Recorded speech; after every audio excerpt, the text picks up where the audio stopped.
ही दिमाग में क्यों आया? मतलब वहाँ पे कोई था, कोई सपोर्ट था जिस वजह से आपने सोचा कि चल वहाँ जाके कुछ करते हैं? नहीं, सपोर्ट नहीं था। मेरी गर्लफ्रेंड कनाडा से थी और हम लोग वहाँ पे सेटल होना चाहते थे, तो हम लोग दैट वाज द रीज़न हम लोग वहाँ गए थे। और मुझे चूँकि मेरी अंग्रेज़ी इतनी अच्छी नहीं थी उस वक्त, अभी भी नहीं है बहुत अच्छी, तो मुझे लगा कि अब कुछ मैं फिल्म इंडस्ट्री से ही जुड़ा रहना चाहता था, तो editing was the closest and I always loved editing. मैं जब FTI जाता था तो देखता था एडिटिंग का इम्पैक्ट के एक फिल्म पे कितना बड़ा पड़ता है, तो मैं फिर आई डिसाइडेड कि मैं थोड़ा सा I will go towards the editing. तो इससे पहले तो आप सूस शेफ थे।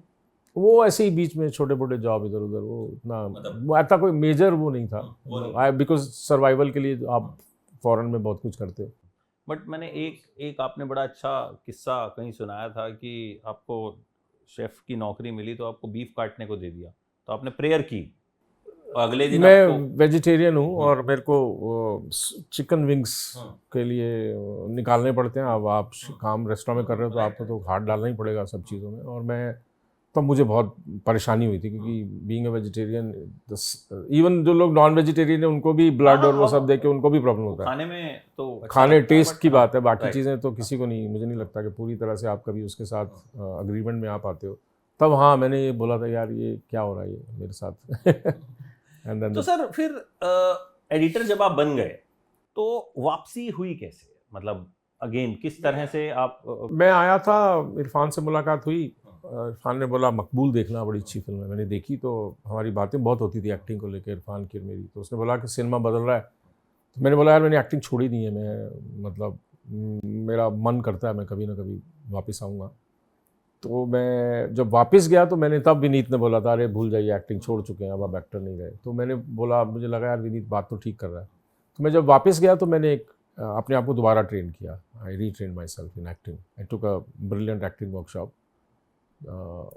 उसके बाद मुझे लगा कि सडनली मुझे लगा कि I can't do anything else now other than acting, और मैं फिर सब छोड़ के वापस आ गया। देन तारे ज़मीं पर happened? देन तारे ज़मीं पर happened, yeah. तो वो यू गिव ऑडिशंस या I gave an audition. Initially, I was supposed to play the Hindi teacher or the warden, और मैंने अमोल से ज़बरदस्ती मैंने बोला यार मेरे को ऑडिशन करने दे बाप का। तो that's how I did that. Later on मुझे पता लगा था कि आमिर ने देखा था वो audition, and Aamir liked my audition a lot and he said I should do the father's character. But उसका आपको नुकसान भी काफ़ी हुआ उस कैरेक्टर? आपकी नुकसान इमेज ऐसी बन गई कि हाँ ये हाँ बहुत मतलब is not a easy going person. हाँ वो एक मुझे मेरे साथ एक मुझे उससे नुकसान भी हुआ। यू राइट, क्योंकि कई बार क्या होता है आप स्क्रीन पे जो पोर्ट्रे करते हो, बहुत सारे लोगों को लगता है ख़ास तौर पे इस शहर में या मैं क्या बोलूँ, जनरली लोगों को लगता है कि शायद आप ऐसे ही होगे। जैसे प्राण साहब के बारे में बोला जाता था ना, प्राण साहब खतरनाक विलन थे और बेहतरीन इंसान थे। तो एक इमेज आपके साथ ट्रैवल करता ही है फिल्म इंडस्ट्री में, और वो मतलब उसका नुकसान भी हो सकता है, फ़ायदा भी हो सकता है।